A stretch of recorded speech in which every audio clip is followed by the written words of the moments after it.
Hero wins here or if GuMiho comes back.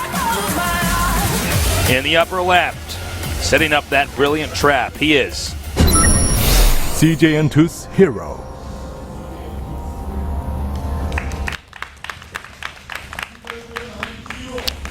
And in the bottom left, starting location, we have our Terran player with great multitasking. He is FXO GuMiho. Will we see more of that multitasking here? Didn't really see too much. You know, he did do that really nice early attack to get him a little bit of a lead, but couldn't really parlay it into anything. Well, this map, not easy to make a straight line to your opponent's base. There's a lot of... This is a funny map. But yeah, I guess you could say hills or valleys in the middle. Protoss Death Ball could be pretty scary pushing down the middle of the map here. You know, Terran's going to have a hard time getting surrounds. But then again, maps like this, Vikings are pretty good at hitting Colossi. Yeah, that's very true. Like, there's so much of the different high grounds and low grounds and stuff like that. Just places that it's going to be harder for stalkers to zone them out on. Yeah. So, okay, this is double gas right away from Hero. Wonder which opener he's going to go with. I wouldn't be surprised if we saw something like an Oracle from him. But probably. He likes double gas openings, but normally his second gas is actually, weirdly enough, like after the core. No, Hero's one of these guys that's got very special builds. He's very stylistic. Yeah, I mean, as an example, somebody who's kind of the opposite. Innovation's got perfect play, but he's not trying to do anything particularly fancy. No, and that's why we call him so good, because he's not. He's just like, well, I'm just going to make more units and control my army better and have perfect map control. And everybody's like, oh.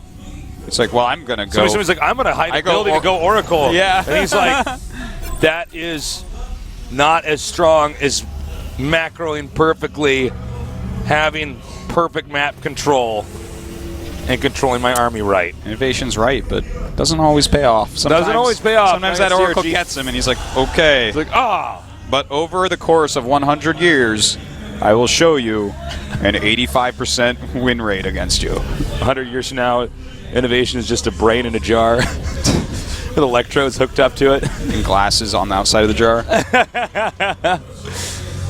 So we actually have the 2 Reaper opening here from GuMiho.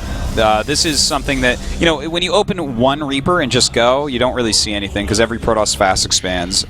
There's like really not any one-base builds, like maybe in Proxy Oracle, but a lot of people are just Oracling after the Nexus anyways, so if you just go Reactor first and make 2 Reapers, you're going to be able to harass a little bit more, and you're going to be able to scout what you actually want to scout. Like, basically what I'm trying to say is you don't need a Reaper so early because it's not going to find anything that you care about. And by the way, what Artosis was talking about everybody pretty much expands now, one-base stuff not as popular, that's the general trend that'll happen in RTS, is it always starts out in the metagame rushing each other, and then it actually changes where eventually, whoop, hold on. And then eventually it changes into people figuring out, okay, how can I can hold off everything and still get a base up. That means I'm ahead.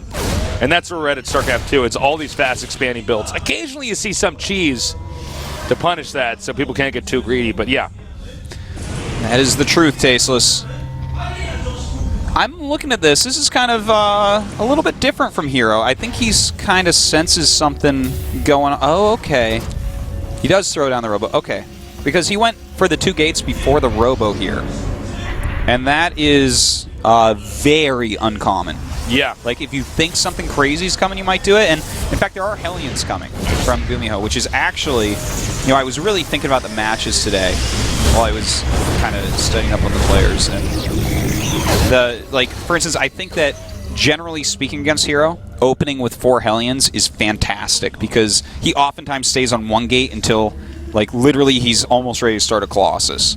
Yeah. Which is like a very, very long time, which is super good against things like Widow Mines and low amounts of Marines, but against Hellions, not as good. So I'm not surprised that GuMiho's going for a build like this with some Hellions mixed in there as well. Yeah, can't blame him, really. Stalker's not coming up here. And he can actually, okay, I was going to say nice warp in here. If he gets those Zealots warped in, that's what I was going to say. He'll be in good shape. And now he's going to push forward here. And this actually, I don't know if GuMiho's going to be ready in time. The bunker's really far from being done, and in fact, his low ground control does go to Hero now. And he's going to get... Well, he's starting to get in. We do have more units being made. This is actually What was the deal with that Zealot micro? He kept pulling the Zealots back? I'm like, just attack him, man. Yeah, this is a very different build that we're actually seeing from Hero, but it's becoming super effective against GuMiho, who's kind of doing something a little bit more normal, but still not completely normal. Oh, punish. Well, followed up with a nice escape there. Thing is, his reactor is on the factory, which is kind of nice, getting those Hellions out, but he definitely wants some more Marines as well. Only one at a time. He just doesn't have a lot of production. This is so bad right now for GuMiho. Yeah, it's pretty awful for him. I feel bad for him. The one thing we can say is he has a medevac, and most of the army is down here, but with 3 gates out and a mothership core and an observer, like, is GuMiho actually going to be able to do any counter harassment, any counter damage? I don't really foresee that. I don't think so. I think he's just going to kind of hold everything, and he can sit at the bottom of the ramp for a little bit longer. He'll go home pretty soon. Yeah, the fear is that if there's too many more medevacs that come out. Yeah, you drop 2 medevacs of Marines, and it's like, well, you should have run already. And see, he basically knows the timing of what's going on. Already sent the sentries because they can't outrun stuff. Yeah. Oh, he's going to make a few more stalkers here. Oh, this is kind of the Hellions are going around here. Did he see? I think he just messed that up. The Hellions actually went by the pylon. Did you see that? Yeah, I think maybe he didn't see it. We'll see where he warps in his next set of units, but these 4 Hellions could cause a problem. There is a mothership core back here, so that's really going to help. Only 1 stalker. Going to get the sentries once again. I love the random 1 force field. This does absolutely nothing. No, I always feel better if I cast a spell before the unit dies. No, I do it too. Oh, no, I get it. I do it too, but it's just funny. Well, he could continue to chip away at the Terran's entrance here. Oh, he's got to be careful. Does not look at that medevac snipe too here. And he's got to be careful not to splash damage from that forest fire. It does back up. This is just some pretty nice harassment going on by Hero. This kind of reminds me a little bit of the way that Rain was playing before, but this one's like kind of a more proactive way to fight against someone that's teching in the early game. Okay, we have the Hellions about to come up again here. And in the way these gates are placed, you can actually evacuate the drones and block the ramp. All right, some probe kills going down right now, but there's just enough stalkers and, with the Nexus cannon, I mean, it's just... He's actually killed 10 probes against just the 7 SCV kills, but I think the problem here is with 5 more gates on the way, that's going to be 8 gate Blink Stalker, and that's going to be pretty effective unless GuMiho starts making some bunkers right now. Siege Tank's obviously going to be very helpful, but just overall, the micro of Hero is going to come into play, and like we were saying last game, his Blink Stalker micro is the best he has in PvT. Yeah, not the best in the world or anything, but for him, it's what he's best That's at. like his biggest asset, really. Yeah. Oh, another nice snipe there. I'm surprised he's actually... Oh, nice blinking micro here. Thought he was going to back up quicker there. Looks like he is going to move back in now again and pick up these Marines. Now, he's got to be careful here. You've got to be careful because if there's still a chance... Oh, ouch. There's still a chance the Stalkers can try to dive in with a blink. And if you don't have those Marines there to defend, you can be in trouble. If that happened, man, that would be like a deadly moment to fly away with those medevacs. Like, yes, sure, he has all these Stalkers down here, but the counterattack, and then you do have that Nexus cannon, 8 gates at home, you're probably not going to die exactly, to it. Yeah. Okay, and this is what we should expect to see here. He's coming up here right now and blinking into the main. I love picking up those siege tanks. A beautiful move by GuMiho to save those because if they're really siege quite tanks, crucial. Stalkers to get complete. What? This is a great defense so far from GuMiho. Like, a lot of things went wrong this game. And the medevac. And what we're talking about with keeping those tanks alive, guys, because I know we don't normally see a lot of tanks in this matchup. For defense with the siege mode, it's one of the only things that's going to keep the Stalkers from continuing to harass. The splash damage, just the high attack versus armored, everything about the siege tank really helps out against Stalkers. So those siege tanks, 10 minutes from now, nothing. They don't mean anything. It doesn't even matter if you have them. But at this point, so important. And in fact, we noticed that Hero's backed up. He's just going to take a third. He's teching into other things. that harassment time is over. The Observer now going to peek in here. Did I just burn you with hot water? No. Oh, I thought I actually just, when I was pouring this hot water, I thought I actually just flicked the drop off of your face, and I was going to be like, I am so sorry. Oh, I mean, the water hit me, but I'm the last dragon, so. Now, from here, again, GuMiho's got good defense, but this is a tough spot. I mean, it's just, whenever you have to lift off your command center and go back and then defend, and, you know, there's structures on the side being picked off, I mean, this is hard. GuMiho's definitely a player who could recover, but it's going to be really, really tricky. Let's take a look at the upgrades right now. Sure. We have +2 armor against +1 attack, and we do have the armory and... No, just the armory. I don't think we have a second eBay. Oh, no, we do have the second eBay now. Okay, so it's not that bad. I thought it was actually going to be a little bit worse than that. Because this has been such a hectic game. A lot of times that upgrade might get cut a little bit more. But yeah, both players are going to be upgrading pretty heavily from here. GuMiho actually, for just one moment, started vehicle plating and then canceled it. I was like, what? Yeah, I got to keep those Midvex alive. He's got to take his own third now, and the scouting Phoenixes, or hallucinated Phoenixes rather, should be able to spot that. And they do. Now, again, with Blink here, this is another opportunity here where Hero might try to do some harass. I love the fact that he's out on the map with those Blink Stalkers, because he's trying to have these as active units, just pick off anything he can. Even if you pick off one Marine and Blink back, as long as you're not missing your macro back home, this is very worthwhile. As long as there's not like a drop that comes that you lose to because you are doing this with your Stalkers, you know, it's an active unit. It's something that over time, if Hero uses them correctly, he can gain edges against GuMiho. Yeah, it's like mutas or something, like you said. Exactly. You know, it's like just something that can move around the map and hit stuff and then get away. We don't actually see that as much in PvT as well, but you know, Zealot Archon is so popular nowadays, and it is very strong. We sometimes see it with like the Oracle or the Warp Prism, but not as much with the Stalkers. Yeah. Like maybe a player like Oz, for instance, you'll see it a lot. It was more common in Wings of Liberty, and it's just, I think it's just the way people are playing PvT. They're not as Stalker dependent.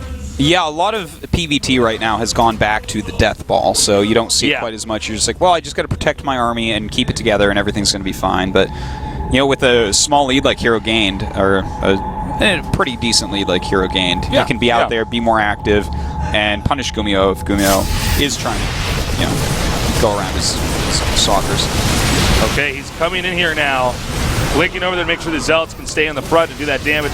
And I like the back off here. He said, wait a minute, that's a pretty nice arc there for the Terran. Probably should attack into that. It truly is a pretty nice arc, but the Ghosts just popped down. They're not quite ready for killing off these High Templars. So there you go. Nice storm. He should have had a second Templar, didn't he? Did they get sniped? Yeah, I did. Okay. But the storm was okay. It wasn't beautiful, but you know, he's not worthy of that. No, I said beautiful, but that storm doesn't get to be qualified as art. No, it was like okay. Like, okay, this was storm. Damage some stuff. Looks like he's going to try to move out again here. Protoss inching out, pylons being planted down here.